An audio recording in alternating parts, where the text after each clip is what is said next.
Let's get into it. We got Intimidated by KAYTRANADA featuring H.E.R.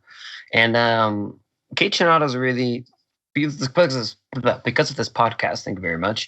I'm starting to really enjoy KAYTRANADA's production, his music, everything he does, that he touches. It's just every time I hear it, it's like, damn, it's good. And this single is, keeps that record up high. Very good single with her. I love H.E.R's vocals on there, naturally. Overall, really good track. I mean, there was 3 tracks on there, I believe. There was another one with Thundercat, one other track. But obviously, we're talking about Intimidated for the little 3-song drop. I assume he's going to be having an album out soon. Sooner rather than later. Bubba didn't necessarily catch us by surprise, but it was in that awkward period in December when it's hard for us to review new albums. But like this time of year, a lot of really great albums are coming out, just to allude to what we're going to be talking about later in this podcast. Yep.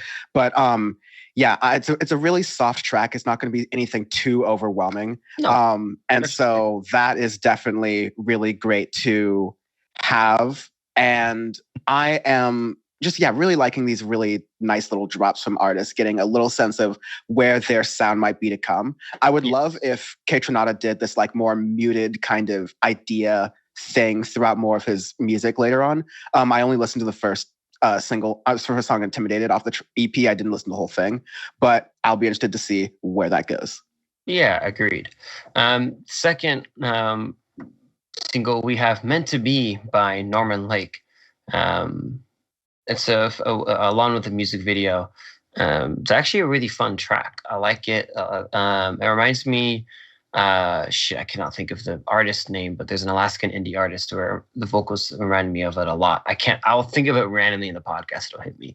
But anyways. Yeah, maybe think about it while I talk about it myself and give you some like time to Google it yourself. Yeah, the fun way we do this thing, hosting the podcast. No, but in keeping with trying to do a mix of artists you've heard about, artists that are kind of up and rising, artists that you recommend at Audioface at syndicate23.co that you send in. Norman Lake is an up and coming artist in the LA area. He usually does music with like a folk kind of spin, but he always keeps things very, very high production. As you see, there's a whole like string section in there with cello stuff. There's really, really nice production as all kind of comes together.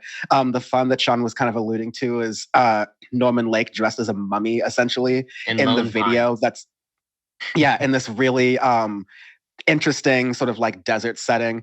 It's really well done, really well directed. I think the entire team, both visually, the entire team, both. I am being a little bit coy about it. I'll have more to reveal about that in the coming weeks or so, in addition to my like other teas I was talking about. But yeah, it's an absolutely great track. And seriously, I think Norman Lake killed it with this one. I agreed. And also Ralph Castelli is the other indie artist I was thinking of, where his vocals sound very similar, but I like it a lot because I like Ralph Castelli a lot. I actually need to talk about him more on the podcast too.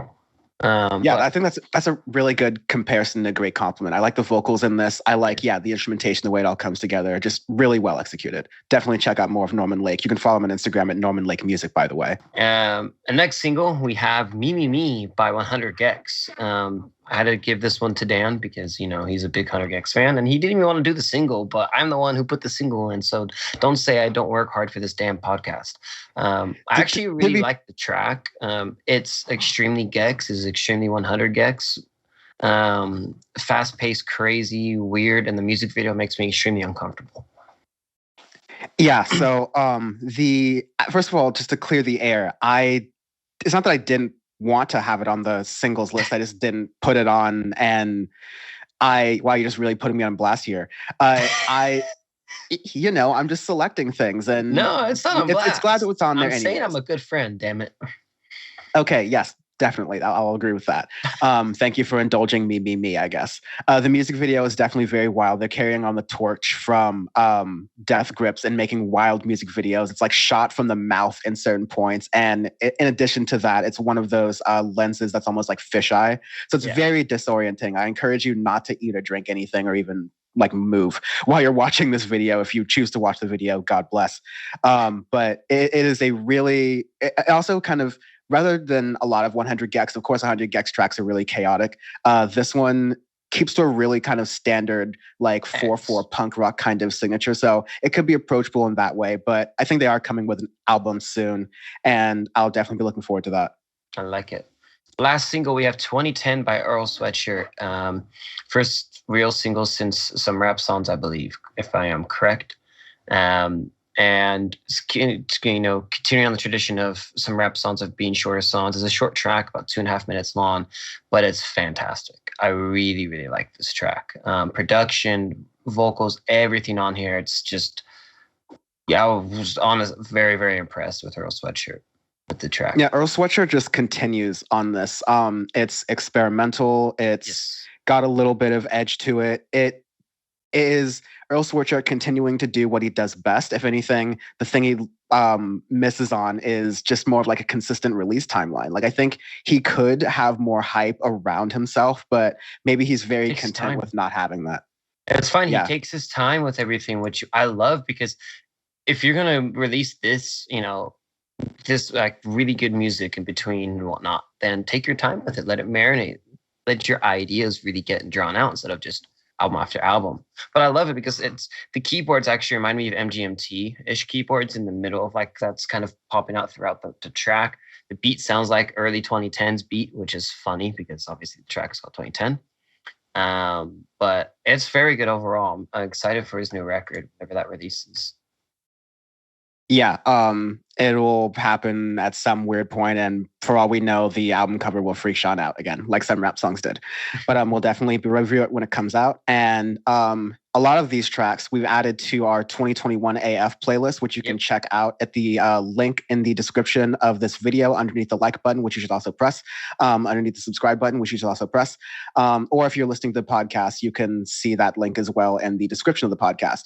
We're adding stuff to that playlist every single week, but there are a few weeks in the year, so we're almost done with that playlist. That'll be on to 2022 and greener pastures, I guess. But definitely check out that playlist. It is fun, and we like making that, and also it'll help us with the Chord Packing Awards very much as well. Check out the bonus episodes. You already know about that. Check out Audioface Pod on Twitter and Instagram at Audioface Pod. And yeah, just rate it on, do all the things we usually say that drive engagement and help us grow the podcast. The most recent episode of Power Report, a lot of people are talking about the Kyle Rittenhouse verdict because it was one of the more predictable things ever. Bam, Caesar and I talked about that on the last episode of Power Report, so you can check that out. The commentary on it is spot on, and so we definitely want to, make sure you're informed, appreciate providing that service for y'all, and so check that out at powerreport.world or search Power Report anywhere you get your podcasts. And thank you, Peter, for mastering the episodes of Power Report and the episodes of Audioface, so they sound great and cool. Really appreciate that service. And he does it on behalf of Dead Music Productions. They also do music mastering and production for artists. So if that's up your alley as well, you can hit them up. You can find them at Dead Music 666 on Insta. And when they have other ways to reach out to them as well, you can definitely check them out there.